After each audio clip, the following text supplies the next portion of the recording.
I'm Elias Granger, 55 years old, and for nearly 2 decades, I've been the captain of a ship my father built plank by plank. Granger Digital Security. In Portland, Oregon, our name isn't just another logo in a tech park. It's a reputation etched into the bones of the Pacific Northwest.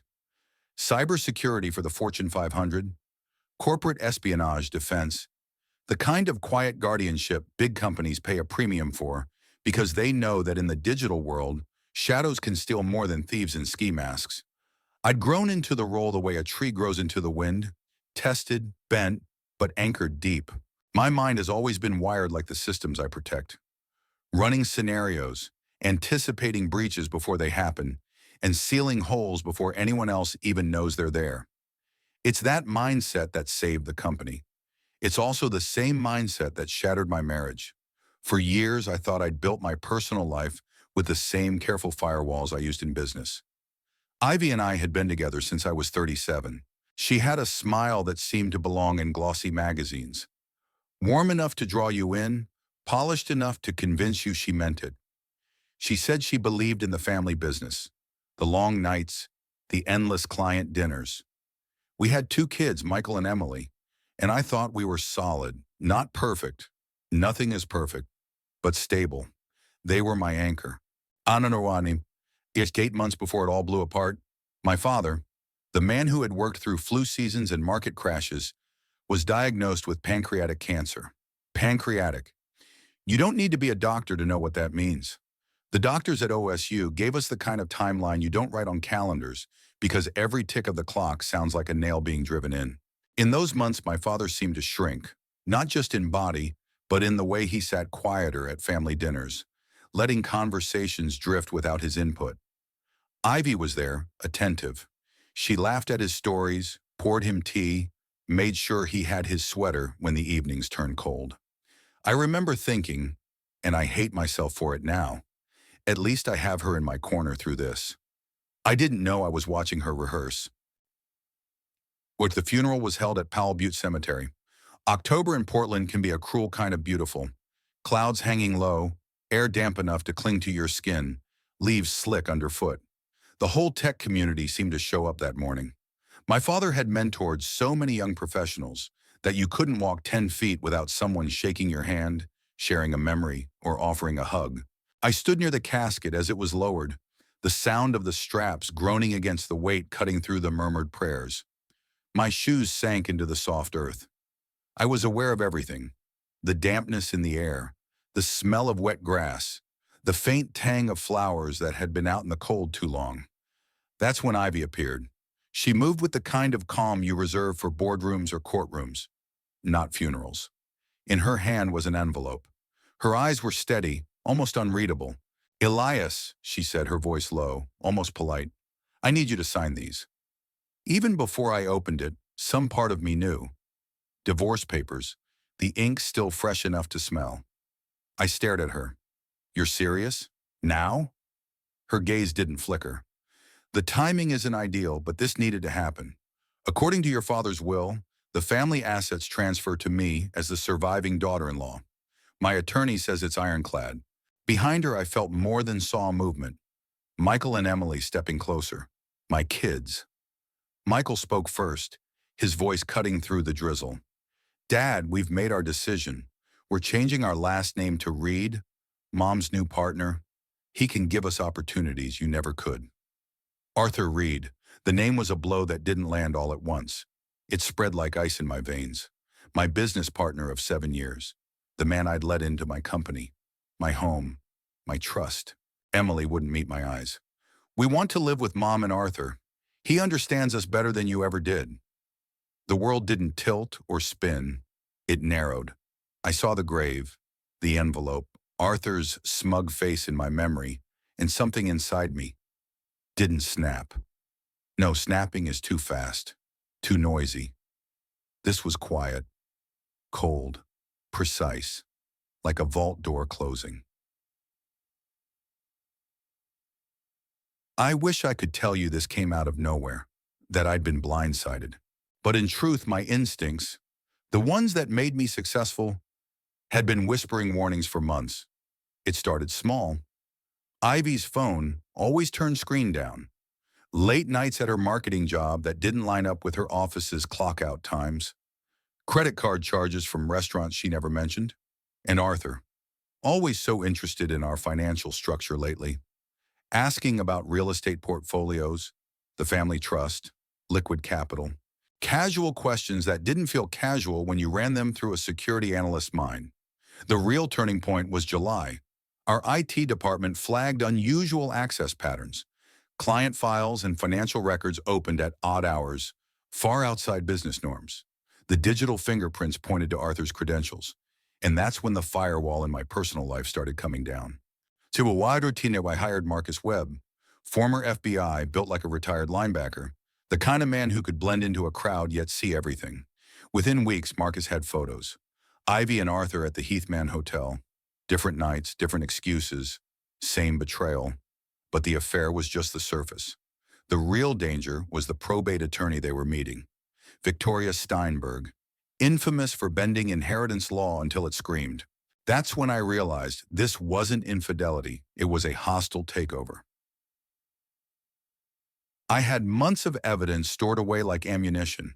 Financial irregularities, recorded conversations, backup copies of their confidential communications from company-issued devices.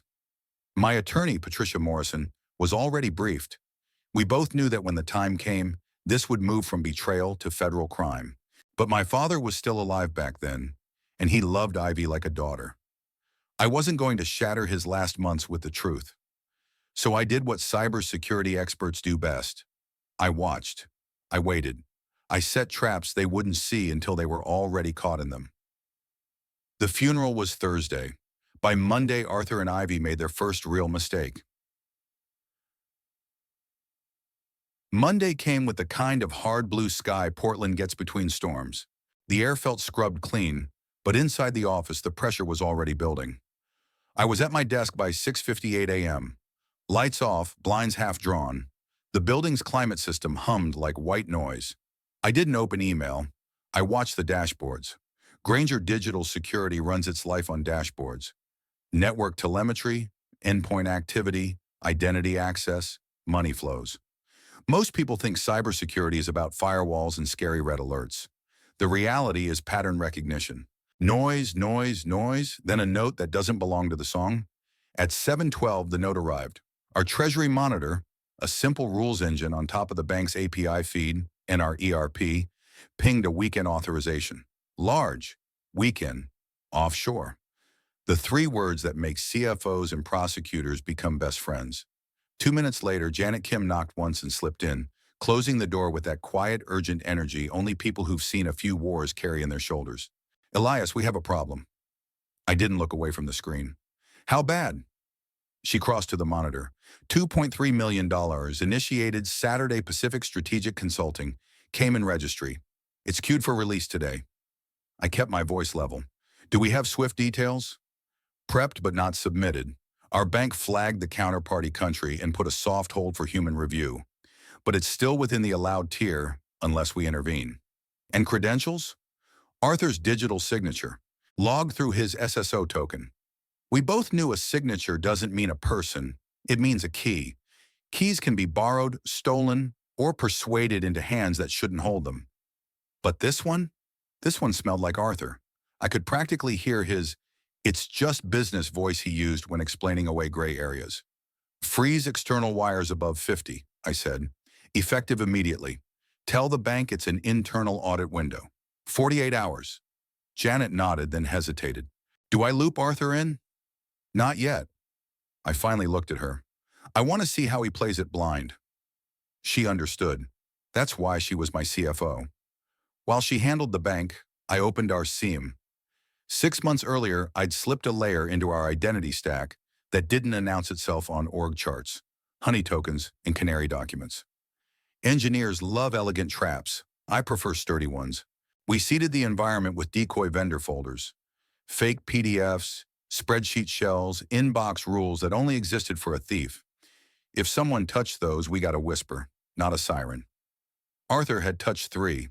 He always came in through the side doors, never the obvious front, no straight pulls from client vaults.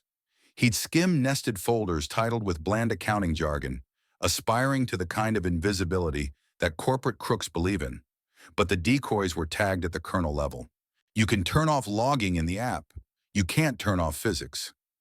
I rewatched a small clip of endpoint telemetry, a remote session from Arthur's MacBook on Saturday, 9:43 p.m., tunneling via VPN from a downtown IP block tied to the Heathman. He opened Vendor Onboarding Pacific Strategic Consulting, PDF, and Wire Template International, LSX. He copied fields. He didn't take the documents. Amateurs take. Professionals read and replicate. At 10:15 a.m., right on cue, the office door slammed open. Arthur never slammed doors before this. He floated, posed, curated. Today, the curation had cracks. "What is going on with Treasury?" he snapped, eyes bright and brittle. "The bank says we've got new holds. I have a time-sensitive contract with Henderson that requires Cayman Islands Consulting to serve an Arizona manufacturer," I said, keeping my tone mild. "Walk me through that geography." His face did the thing faces do when their owner realizes the script is over. He tried to smile and couldn't find the muscles. "It's a pass-through for—" "Stop!" I gestured to the chair. He stayed standing. Of course he did. "Sit or don't. Either way, the transfer is frozen for 48 hours. If it's legitimate, you'll have all the time you need to prove it."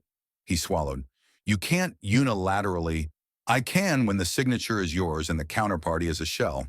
He looked at me the way a man looks at a window he suddenly understands is a mirror. His jaw twitched. "We should talk about governance, Elias, about your concentration of control." "We will," I said, "after the audit." He left without another word. When the door clicked shut, the quiet felt colder. I called Patricia. "It's time," I said.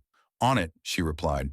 "Injunctions, forensic preservation, and a nice letter for the bank. Also, I'm notifying a friend at FBI Financial Crimes to start a soft look. Not an official case yet, but eyes on. You still want to keep this largely civil until we have volume?" "For now." "Then tell me where your evidence is, and make sure chain of custody is clean." I smiled despite myself.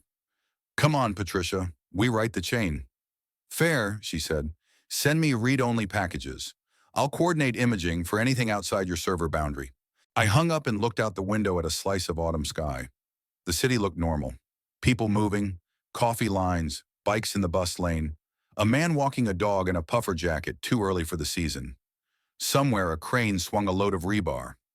Somewhere Ivy was deciding whether fury or indifference would look better on her face. Kakim.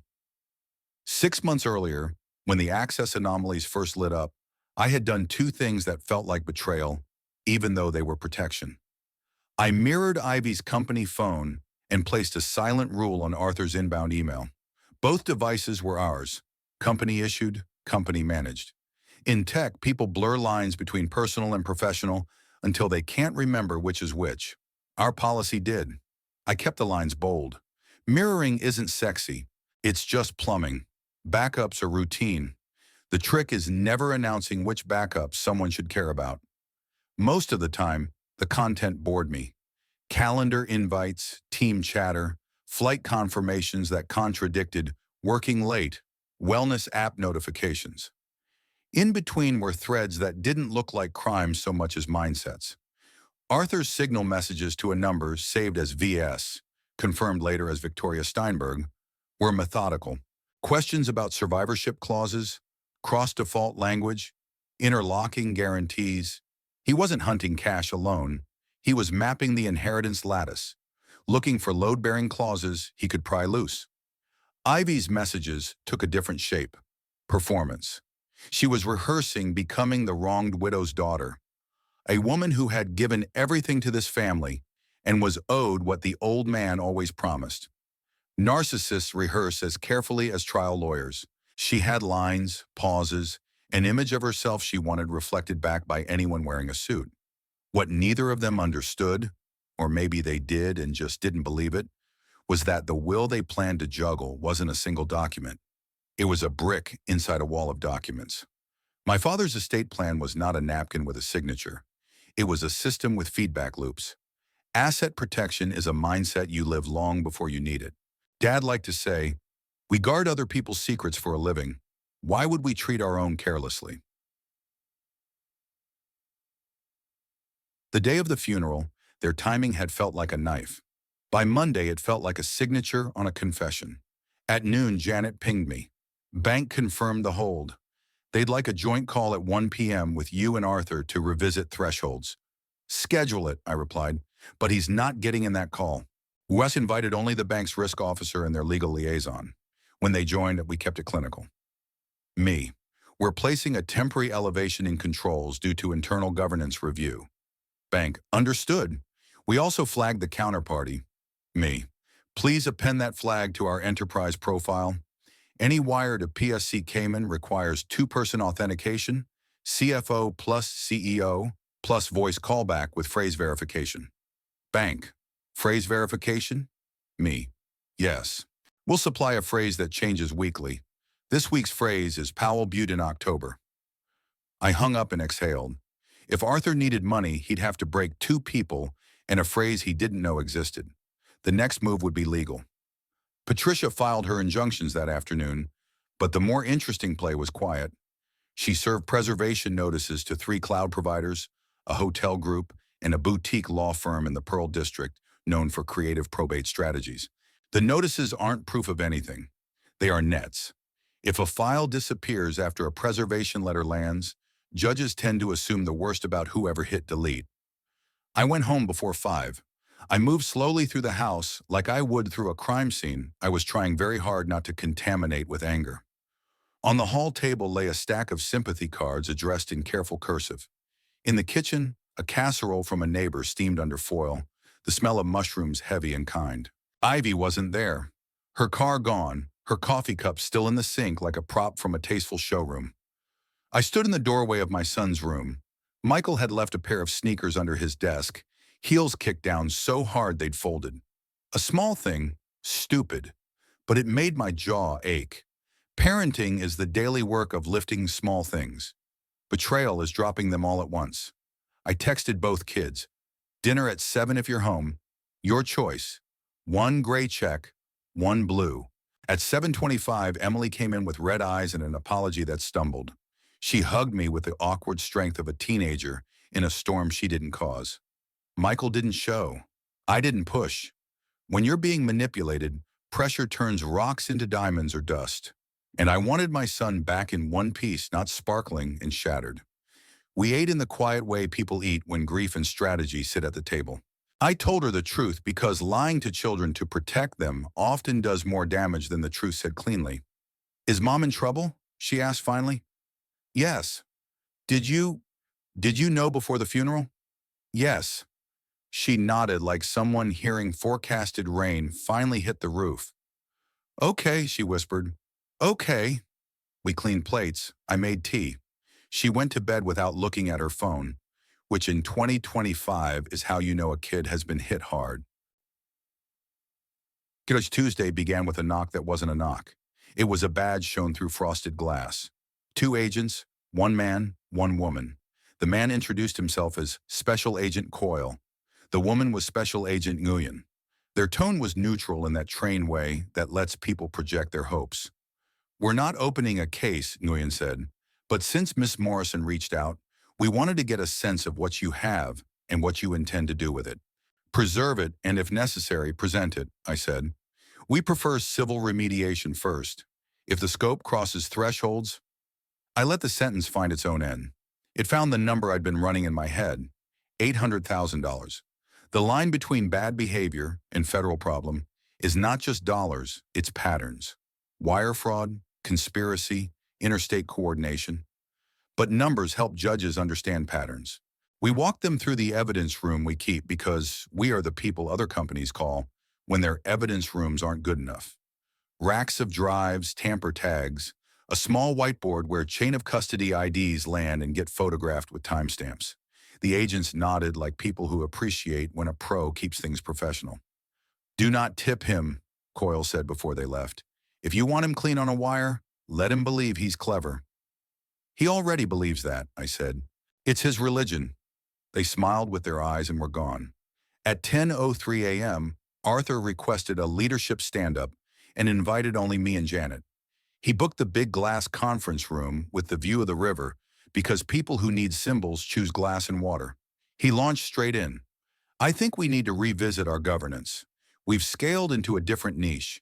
The concentration of authority around treasury and legal exposure puts us at risk. Janet watched him with the calm of a woman who had balanced books through 3 recessions. Risk from what? From single-point failure. He folded his hands. From unilateral freezes that impact revenue. From strained relationships with key partners. Key partners like Pacific Strategic Consulting? I asked. He flinched. Barely, but enough. We can talk about vendors offline. We will, I said. Right now, we're talking about the fact that you initiated a wire to an offshore entity on a weekend using templates we've never approved. I did not. Arthur, I said quietly, you were at the Heathman at 9:43 p.m., Saturday night on our VPN. You opened a vendor onboarding file labeled Pacific Strategic and a wire template. You copied fields. You triggered a rules engine that only fires on decoy documents. Please don't insult either of us. Silence. The kind where you can hear the building breathe. He pivoted. You're surveilling executives without board approval? I'm protecting our clients and our staff, and our policy is explicit. Company devices are monitored, access is logged, and any apparent exfiltration of data or funds is investigated. I let the words sit. You've signed that policy every year. He looked to Janet. You're comfortable with this? She didn't blink. I'm comfortable with controls. His smile cut thin. This is a witch hunt. No, I said, standing. A witch hunt is when you invent a witch. This is arson when the kitchen is on fire and someone's holding a can of gasoline. He left again, this time with less dignity. When the door closed, Janet exhaled. You're calm. I've been rehearsing this conversation in my head for months, I said. You can only panic so many times before it's boring. When the next 48 hours were a choreography of paperwork and patience. Patricia's team moved like a small, efficient army. Filings to probate court to contest any surviving daughter-in-law interpretation of Dad's will, motions to freeze joint accounts, and a tidy letter to Ivy's attorney, the formidable Mrs. Steinberg, requesting an immediate meet and confer on inheritance language. Steinberg replied with an elegance that smelled like expensive perfume and confidence. Your client misunderstands both the equitable intent and the letter of the testamentary instruments. We advise against any precipitous action that would exacerbate familial distress. Translation. We think we've got a wedge and we believe you won't swing first. Patricia smiled when she read it.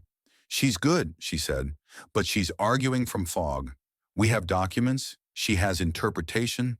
That night I met Marcus in a coffee shop where everyone had laptops and nobody looks like a PI unless you know how to see. He slid a folder across the table.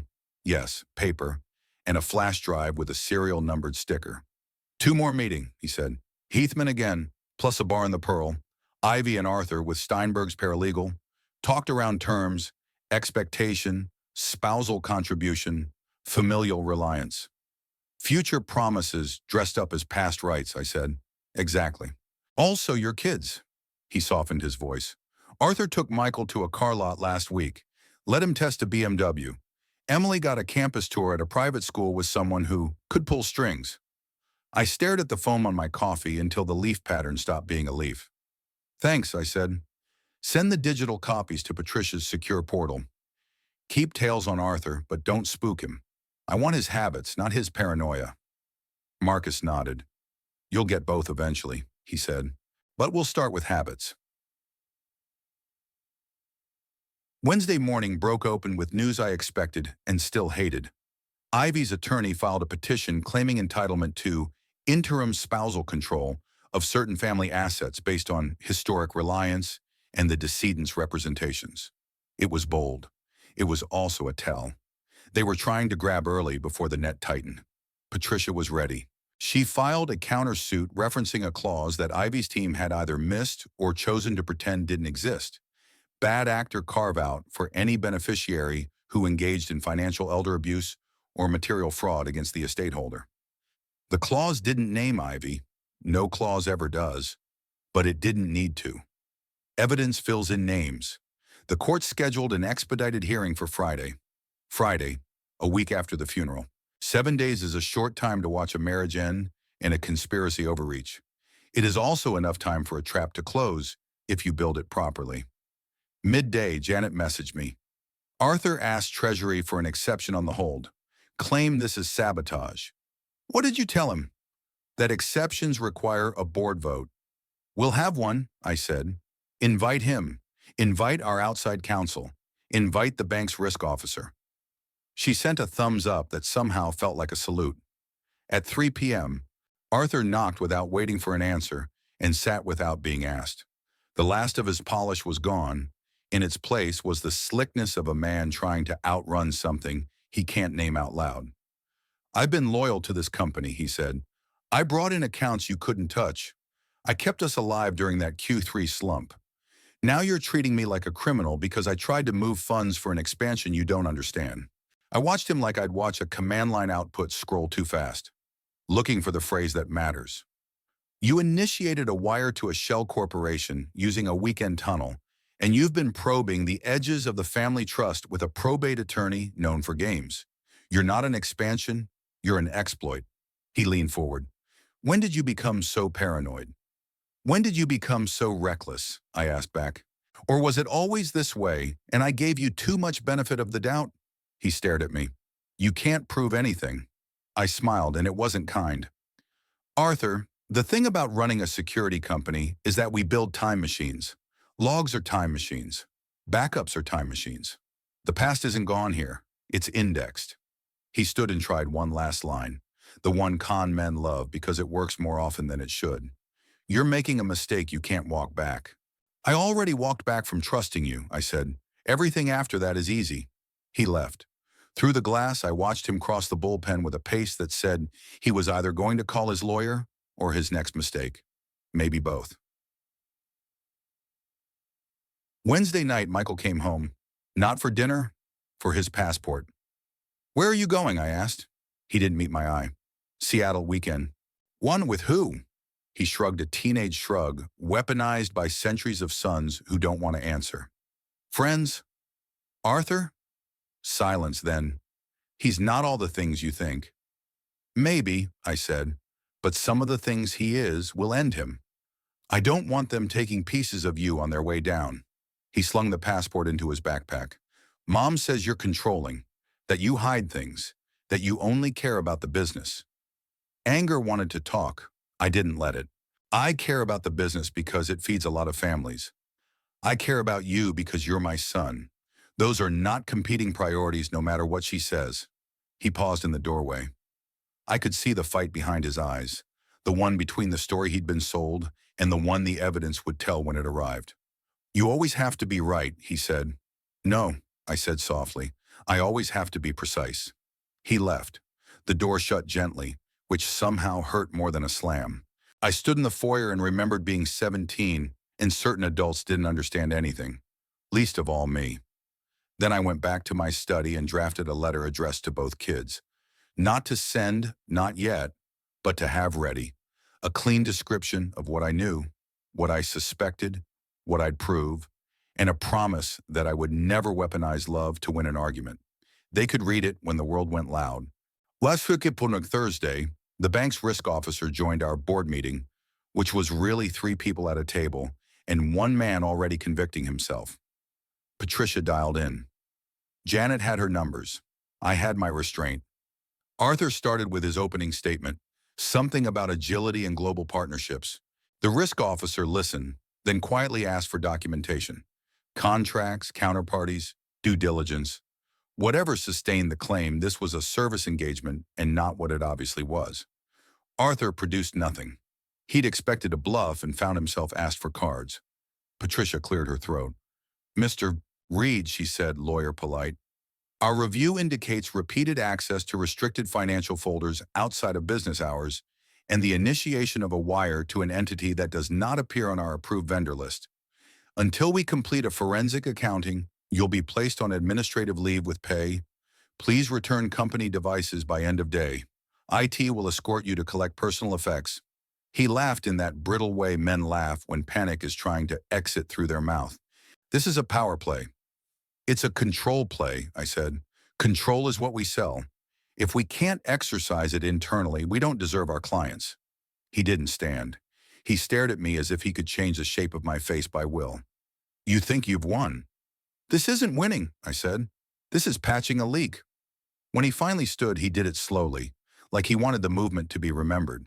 He left with an escort from IT who had the gentle authority of a Labrador that can also bite. After the door closed, the risk officer sighed. I see this more than you'd think in small to mid-size firms, she said. Someone decides governance is an obstacle to their destiny. It never ends the way they think. Criminals always believe they're exceptional, Patricia said through the speaker. It's how they get through breakfast. We wrapped. I sat alone in the conference room for a while, the river sliding under a slate sky, the city carrying on. Grief and relief are cousins. They both leave you hollowed out. Friday morning, the courthouse smelled like disinfectant and coffee, the two great perfumes of American justice. The hearing on the surviving daughter-in-law claim lasted 20 minutes. Steinberg was crisp, eloquent, and wrong. Patricia was quieter, surgical, and right. The judge took it under advisement and set a follow-up for the following week, but the temperature in the room had shifted by the time we rose. You can feel when an argument lands. It lands in knees and spines, in the small muscles behind a lawyer's eyes. Outside, the clouds opened a seam, and sunlight hit the marble steps in a way that made everything look newly washed. It didn't make anything better. It made things visible. Sometimes that's all you get. My phone buzzed. Janet again. Heads up. SOC detected an attempt to enroll a new hardware key on Arthur's account at 6:12 a.m. from a home IP. Blocked. He tried to reset MFA using a personal email that doesn't exist in HR records. Also blocked. He's flailing. Good, Dish, I texted back. Increase risk scoring on his device fingerprinting. Any new enrollment requests must be in person with 2 verifiers. On it. Another text arrived before I could pocket the phone. Marcus. Arthur met with someone last night in a parking garage on SW 4th. We have plates. Cross-state registry. Might be moving funds through a buddy's LLC. Want the footage? Yes. Send to Patricia. Keep the tail, but don't engage. I put the phone away and breathed. The trap was closing. Slowly, cleanly. Patience had been the right bet. That afternoon, Emily came into my office at home holding her laptop like it might bite. Dad, she said, voice shaking, I think you need to see this. She had opened a cloud folder she shouldn't have had access to. A backup of text from a phone not registered to any one person. The kind you buy cash at a strip mall. The kind people use when they want to be someone else. The messages were between 2 contacts saved only as initials. But context does more than names. Plans, timelines, little jokes about useful leverage and getting the kids there emotionally before the paperwork. A photo of a contract template with my father's name misspelled in a way only someone who had never actually loved him would misspell it. Where did you get this? I asked. She swallowed. Mom left her laptop open. I wasn't snooping. I saw my name in a subject line. I nodded. You don't have to explain. You didn't do anything wrong. She wiped her eyes. I was so stupid. You were a child being sold a story by adults who should have protected you, I said.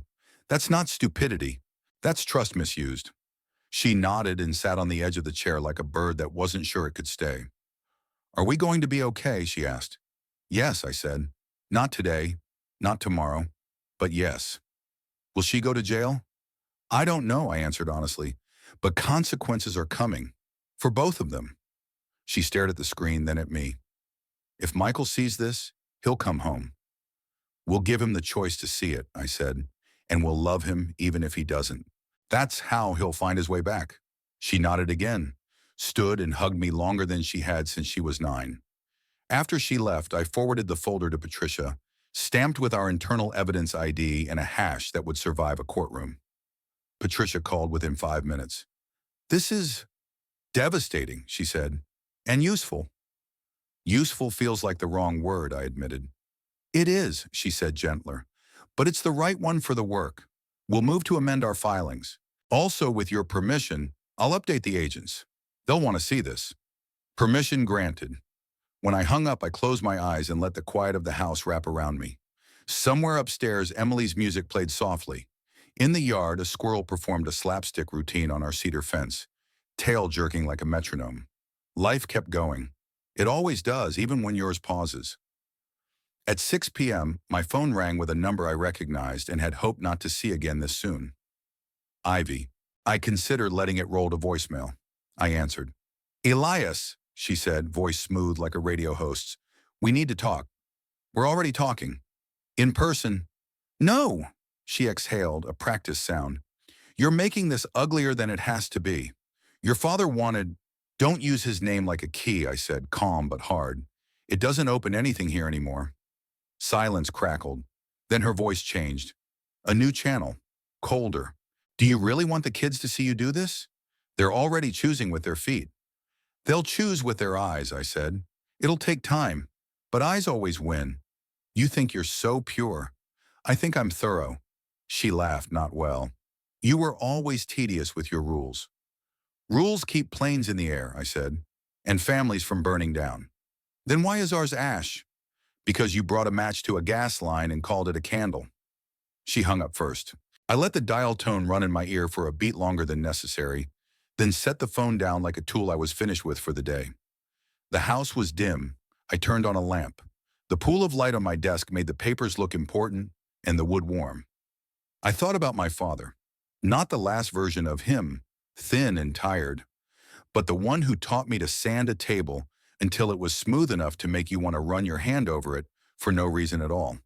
He loved fine work. He loved clean edges. He loved that integrity isn't a speech, it's a habit. I opened a clean legal pad and wrote 2 words at the top in block letters. Phase 2. Underneath, I listed what needed doing before Monday. Finalize the forensic accounting remit in broadened scope to include payroll anomalies for ghost employees. Pull CloudTrail logs for any admin-level activity from Arthur's account over the past 180 days. Compare against HR timesheets and travel receipts. Notify top 10 clients under NDA that we have identified and contain an internal risk. Offer a briefing on insider threat controls and our mitigation playbook. Initiate board search for an independent director with audit committee experience. If a storm is coming, you invite a sailor to the deck. Prepare an internal town hall. Tell the truth. Own the mess. Show the plan. Our people are adults. Adults can handle facts. Gossip is what hurts them. Draft an offer letter promoting Janet Kim to acting COO while retaining CFO duties pro tem. Stability is a signal. We will send it. I closed the pad. The plans steadied me the way plans always do. Not because plans survive contact, but because planning makes you more elastic when they don't. At 10:07 p.m., a final alert for the day lit my phone. Attempted login to restricted archive from Ivy's laptop. Blocked. User prompted for in-person verification. Seconds later, a second alert. Forwarding rule created then deleted on Ivy's company email. Pattern matches known exfil behavior. Our system flagged it high severity and logged the IP, her sister's house in Beaverton. I copied the events into our case file and sent Patricia a one-line message. They're starting to run. Her reply came fast. Good. Runners take straight lines. Easier to draw boxes around. See you at 8 a.m. for next moves. I put the phone face down, turned off the lamp, and sat in the dark long enough to hear the refrigerator cycle off. I wasn't angry. I was past angry. What settled in its place was something colder and cleaner. Not revenge, not even justice, just alignment. Systems returning to their design state. The day my father was buried, my wife handed me an envelope, and my children handed me their silence. A week later, we had a bank hold, a legal path, a digital map of their conspiracy, and the first cracks in the story Arthur had sold my family. I went to bed knowing the next week would be louder. I also knew the signal would survive the noise. Because in my world, truth isn't a feeling. It's a log entry with a timestamp, and those don't lie. Saturday morning started with rain. Portland's favorite disguise. The kind that blurs windshields and makes you think the city is quieter than it is. I sat in the kitchen with black coffee and an open laptop, reading the preliminary dump from the forensic accountants. Numbers don't shout, they whisper. And these numbers were whispering in code. The first anomaly was a pattern in payroll disbursements. Small amounts, every 2 weeks, routed to a cluster of accounts with addresses that didn't match any employee file. A single ghost employee can be oversight. 16 is an infestation. Each name was plausible enough to slip through HR. Contract compliance officer, junior analyst, data archivist. In reality, they were shells, each attached to prepaid debit accounts or banks with lax KYC rules. The total, just over $120,000 in 8 months. Not a fortune, but ghost payroll isn't about volume. It's about concealment. You use the small numbers to mask the big ones. The big one came next. Vendor inflation. Arthur had quietly greenlit invoices from consultants who existed only on paper, padding them by 25–40%. The extra flowed into 2 LLCs that were barely a month old, one in Nevada, one in Delaware. On paper, they were IT procurement firms. In reality, they were conduits. By 9 a.m., Marcus texted, "Need to meet. In person. Have eyes on something." We chose a hardware store parking lot on the east side. Neutral ground, no cameras except the stores, and plenty of civilian traffic. He slid into the passenger seat with a manila envelope and the kind of expression that says, "You're not going to like this."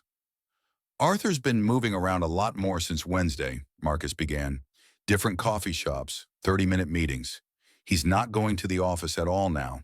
He laid out photos. Arthur in a gray windbreaker, Ivy in a dark coat, meeting with a man I didn't recognize. Marcus explained he was a logistics guy with a history of helping people set up offshore accounts using courier transfers. No wires, just hand-delivered encrypted drives. The envelope also contained stills from a garage camera in SW Portland. Arthur exchanging a slim metal case for a thick envelope. The timestamps lined up with a suspicious $75,000 withdrawal from one of our vendor accounts the day before. "This isn't panic," Marcus said. "This is prep. He's setting up redundancy in case the court locks him out completely." I stared at the photos, my jaw tight. Then we make sure those redundancies are poisoned. At 10:45, Agent Nguyen called. "Morning, Elias. We've reviewed the package your attorney sent. Texts, financials, Marcus's surveillance. This crosses our thresholds. We're opening a formal case." I could hear her flipping through papers. Here's the short list. Wire fraud, conspiracy to commit wire fraud, conspiracy to commit money laundering, and potential violations under the Computer Fraud and Abuse Act. She paused. "If you're comfortable, we'd like to run a controlled sting on the next transfer attempt. We can let them think it succeeded, then freeze it mid-route. That gives us jurisdictional hooks and a clean digital chain." "Yes," I said without hesitation. "But I want it clean enough that it doesn't spook my kids before the time is right." "Understood," she replied. "We'll keep our presence invisible until we're ready to unseal the complaint." By Monday, word had leaked in the tech community. Not about the crime, but about governance changes at Granger Digital Security. People gossip in niches, and ours was no different. Our marketing lead suggested a carefully worded release. I scrapped her draft and wrote my own. At Granger Digital Security, trust isn't just a service. It's our product. Recent internal reviews have strengthened our governance and security protocols, ensuring we continue to set the standard in insider threat detection. We thank our clients for their continued trust and will always prioritize their security above all else. It was short, clean, and devoid of drama. But in our world, brevity is drama. It tells people you're not bleeding out. Aina Turnaker Tuesday morning, Patricia forwarded an email chain between Steinberg and her associates. One line stood out.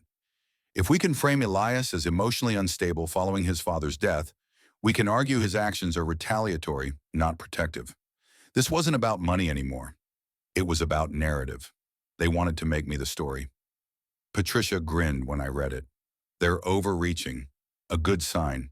It means they don't have the documents they need, so they're building a personality profile to replace them. Wednesday evening, Emily came into my office again. this time with Michael trailing behind. He looked tired, less certain than before. Emily spoke first. Michael saw something. Michael shifted. Arthur took a call in the car. He didn't know I was listening. He said something about moving the last chunk before the feds freeze it.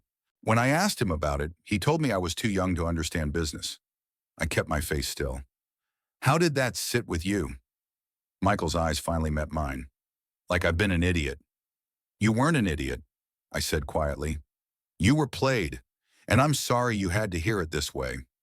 He didn't answer, but he didn't leave. That was enough. Friday afternoon, the FBI set the trap. They'd embedded a flag token in one of our high-value vendor folders, a perfectly crafted decoy contract for a fake overseas client. When Arthur accessed it from a coffee shop in Selwood, the system silently granted him the illusion of a real payment channel. He initiated a $350,000 transfer to an account in Belize. The FBI let it clear from our bank, then froze it mid-route at the correspondent bank in New York. The account Arthur used, it was already under surveillance. Nguyen called me 2 hours later. Your partner just handed us probable cause on a silver platter. We're lining up arrest warrants. The sting was in motion, and my job was simple. Act normal, which in my situation meant pretending not to notice that the walls were already closing in on Arthur Reed. By 6 p.m., the FBI had confirmed the transfer was intercepted mid-road. Arthur didn't know yet. In his world, money still moved. In mine, it was already a frozen artifact in an evidence locker in New York. I stayed at the office later than usual, not to work, but because I knew Arthur's habits. He'd stop by after closing hours when the bullpen was half empty, testing the waters, looking for nervous glances or whispers. Criminals love reading fear like a map. Sure enough, at 7:12, his reflection appeared in the glass wall outside my office. He didn't knock. You here alone? He asked. I gestured to the empty chairs. Looks like it. He came in, leaned against the desk. We need to clear the air, Elias. There's too much mistrust between us. Mistrust happens when actions and words don't match, I said. Arthur smiled that salesman's smile, all teeth, no warmth. You've built this company to anticipate threats. I get it, but sometimes you imagine threats that aren't there. I'm trying to expand our reach. You're trying to hold on to control. I don't hold on to control, I said. I protect it until it's safe to hand off. His eyes narrowed. Safe for who? Safe for the people this company exists to serve. We stared at each other for a long, uncomfortable beat. Then he patted the desk as if this were a casual check-in. I'll see you Monday. The moment he left, I texted Agent Nguyen. He's nervous. Monday might be the right day. Her reply came back fast. We're thinking sooner. Stand by. It was raining again, heavier this time. I was pouring coffee when headlights swept across the kitchen wall. Through the window, 2 unmarked sedans pulled into my drive. By the time I opened the door, Special Agent Coyle was already halfway up the steps, rainwater dripping off his jacket. It's go time, he said simply. The arrest wasn't cinematic. No shouting, no struggle. They picked Arthur up in the parking garage of his condo building. 2 agents in windbreakers, 1 in plainclothes, handcuffs, Miranda rights. The whole sequence done in under 90 seconds. I wasn't there to see it live, but an hour later, one of my security guys texted me the local news clip. Portland business executive arrested in federal investigation. Arthur's face was caught mid-blink, mouth half open, the first crack in a mask he'd worn for years. That evening, Michael came over unannounced. He was pale, eyes darting like he wasn't sure if he was welcome. I saw it on the news, he said. Arthur, in cuffs. I nodded. It's not the whole story, but it's enough for now. He sat down slowly. Mom called me. She says it's all lies, that you set him up. And what do you believe? I asked. I don't know, he admitted. But when I saw him in handcuffs, it didn't look like a mistake. I let that hang. Sometimes you don't need to force the conclusion. You just need to let it grow in its own soil. On Monday, Patricia got wind of a last-minute motion from Steinberg, a request to release a portion of the family trust for immediate spousal living expenses. It was bold, almost reckless. We countered with a forensic report showing $180,000 in unexplained expenditures from Ivy's personal accounts over the past 4 months. Much of it luxury travel, fine dining, and boutique shopping. The motion was denied on the spot. Patricia called me after the hearing. "They're bleeding cash, Elias. Desperation makes people sloppy." A week after Arthur's arrest, Emily asked to speak to me privately. "I went through old photos," she said. "Vacations, birthdays. Arthur's always in the background. Even before I knew him, he was watching us." "Some people plan their moves long before they make them," I said. She nodded. "I don't think Mom's coming back from this. Not with us." Michael was quieter, slower to turn, but when he finally spoke, it was with a heaviness that told me the denial had cracked. "I think I need to stay here for a while," he said. "I can't be around her right now. No speeches, no victory, just space for them to land." When Arthur's indictment was unsealed, I issued a company-wide statement. We identified a serious insider threat and acted decisively to protect our clients and our people. The same systems we use to safeguard others worked exactly as designed. This is proof of our commitment, not a blemish on it. That statement went out internally to clients and, intentionally, to the press. Within 48 hours, 3 new contracts landed on my desk from companies impressed by our transparency. 2 days later, I met with Agent Nguyen at a coffee shop near the courthouse. She slid a thin folder across the table. Inside, transcripts of texts between Ivy and Arthur. They weren't just damning, they were cruel. In one exchange, Arthur joked about training my kids to see me as the villain. Ivy replied with a laughing emoji and, "By the time this is over, they'll beg to change their names." Nguyen watched my face. "We'll need your kids to confirm certain details for the record, but you should decide how and when they see this." I closed the folder. "Not yet. Let them have a few more weeks of not knowing just how deep it went." The real shift came on a Sunday afternoon, 2 weeks after Arthur's arrest. We were in the backyard, me, Michael, Emily, just sitting in the pale winter sun. Emily was the one who broke the silence. "I'm not calling him Arthur anymore," she said. "Just the guy." Michael looked at her, then at me. "I guess I'm done defending him." They didn't hug me. They didn't need to. The air between us had changed. Not all the way back, but away from the edge.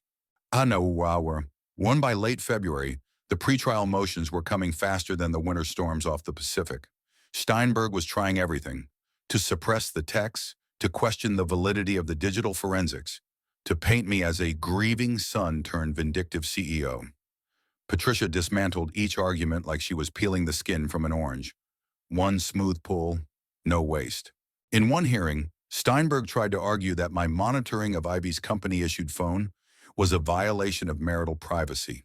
Patricia slid a copy of our signed device policy across the table.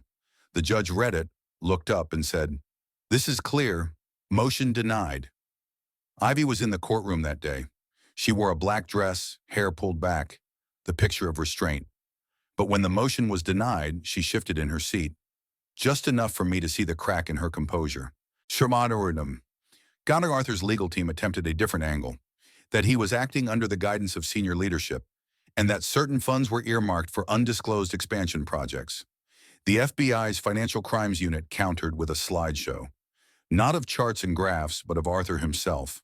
Hotel lobbies, parking garages, envelopes and cases, meeting with men whose faces were pixelated, but whose reputations were anything but clean. When the lights came back up, the courtroom felt smaller. Arthur's jaw was tight, his lawyer whispering furiously in his ear. He didn't look at me once. By March, the strain was visible. Ivy arrived at one hearing late, hair unkempt, makeup just a little uneven. She'd lost the confident stride, replaced by the careful steps of someone carrying too much. Outside the courthouse, a reporter asked her, "Do you have any comment about the allegations?" She smiled weakly and said, "It's all lies." But her voice wavered, and the clip went viral in Portland's business circles. Not because of what she said, but because people could see she didn't believe it anymore. It wasn't the news or the hearings that broke the last of the illusion for my kids. It was a mistake. Emily borrowed Ivy's old tablet, one Ivy had forgotten to wipe. In the downloads folder was a PDF from Steinberg's office. It wasn't about money, it was about custody, a strategy memo outlining how to limit paternal influence and leverage emotional bonds to shift loyalty permanently. Emily read it, then she showed it to Michael. That night they came to my office together. Michael looked like he hadn't slept. Emily's hands were shaking. She was going to cut you out, Emily said. Not just from us, from everything. Michael added, it wasn't about love. It was about winning. I didn't try to soften it. Some people treat relationships like battles. Every gesture is a tactic. Every silence is a strategy. But family isn't supposed to be a war. Michael's voice cracked. I'm sorry I believed her. You believed your mom, I said. That's not a crime. That's human. They stayed for hours that night. We didn't talk much more about Ivy or Arthur. We just existed in the same space. Sometimes that's the first step back. The trial didn't go to a jury. The evidence was overwhelming, and both Arthur and Ivy took plea deals. Arthur was sentenced first, 4 years in federal prison, $850,000 in restitution, and a permanent bar from holding executive roles in any publicly traded company. When the judge read the terms, Arthur's face went blank. He didn't turn to look at the gallery. Ivy followed. 3 years, $400,000 in damages, and the court's formal finding that her actions constituted financial elder abuse against my father. That last part mattered more to me than the prison term. It was the legal system saying, we see what you did to him too. They were led away in shackles. No dramatic speeches, no last-minute apologies. Just the shuffle of feet on linoleum and the clink of chains. In the weeks after sentencing, the house felt different. Quieter but not empty. Michael moved back in permanently. Emily started spending more time at the office, shadowing our legal compliance team. One evening as we locked up, she asked, does it ever stop hurting? I thought about it. Not really, but it stops defining you. She nodded, as if that answer was enough for now. By summer, the company had not only recovered but grown.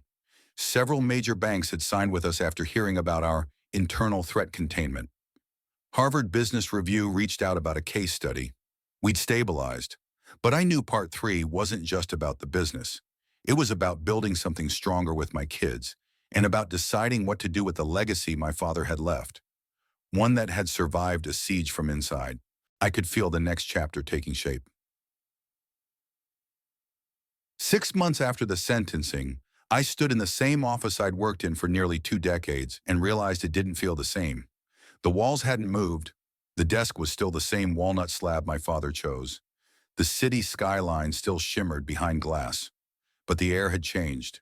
The absence of Arthur's shadow was like opening a window that had been stuck shut. There was more light, more oxygen. But rebuilding isn't just about removing the rot. You have to put something better in its place. We overhauled our internal security protocols. Not because clients demanded it, but because I wanted to prove that even a company built to stop breaches could make itself stronger after one. We added redundant approvals for any transaction over $25,000. We created an internal threat lab where our own employees tried to beat our systems. We gave every department lead a crash course in forensic awareness, not just the IT team. When the story got around, our competitors rolled their eyes, until 2 of them called 6 months later asking if they could license our threat lab methodology. Michael took a semester off college to work in our threat analysis division. At first, I thought it was just him trying to keep busy. But one afternoon, I found him in the war room, explaining a network vulnerability to a client team like he'd been doing it for years. After they left, I asked, "You thinking about making this permanent?" He grinned. "Maybe. It feels like home." Emily was different. She gravitated toward the legal side. Contracts, compliance, risk mitigation. She shadowed Patricia for weeks, filling a notebook with questions. One night over dinner, she said, "You always said the business isn't just code, it's trust. I think I get that now." News of Arthur didn't travel directly to me. It came in fragments. An article about a former tech executive applying for early release and being denied. A LinkedIn profile stripped bare except for a vague consulting claim. One of Marcus's contacts in Spokane confirmed Arthur was working in insurance sales. Not even management, just cold calling and hustling policies. The man who once tried to maneuver my company into his pocket was now chasing leads for homeowners coverage. I didn't feel joy. I felt closure. The world had resized him to scale. Ivy served most of her sentence at a federal facility in California. Early on, she sent 2 letters, one to me, one to the kids. Mine was a blend of apology and self-defense. Theirs was more polished, almost like she was still campaigning for their loyalty. Michael never responded. Emily wrote back once, a short note that said, "We're safe. We're moving forward. I hope you are too." After that, nothing. But in the fall, we hosted a 30th anniversary gala for Granger Digital Security. We rented the Portland Art Museum, brought in our oldest clients and newest hires, and filled the place with photos of the company's history, from my father's first tiny office to our current 3-city footprint. Near the end of the night, I stood at the podium. My kids were in the front row. Janet, now officially COO, was beside them. "I used to think legacy was just about building something that lasted," I told the room. "Now I know it's also about protecting it, not just from strangers, but sometimes from the people you least expect. Integrity is tested in the dark when no one's watching. That's true for companies and it's true for families." Oh, the applause was warm, but what stayed with me was Michael leaning toward Emily and saying something that made her laugh. It wasn't just noise. It was the sound of something repaired. 3 years after the arrests, Harvard Business Review published a case study on our insider threat response. It wasn't a puff piece. It detailed the mistakes we made, the access Arthur had, the warning signs I ignored, and the measures we implemented after. The conclusion read, "Granger Digital Security demonstrated that resilience is not avoiding breaches entirely, but in responding to them with clarity, precision, and values intact." My father would have liked that sentence. When young entrepreneurs ask me for advice, I give them the same 3 lines my father gave me. But now I tell them why. 1, keep meticulous records, because memory fades and paper doesn't lie. 2, trust but verify, because good intentions without oversight are invitations. 3, never let emotions override judgment, because anger burns fast, but strategy burns clean. And if they ask about revenge, I tell them, revenge is just justice you've made personal. Accountability is justice you've made permanent.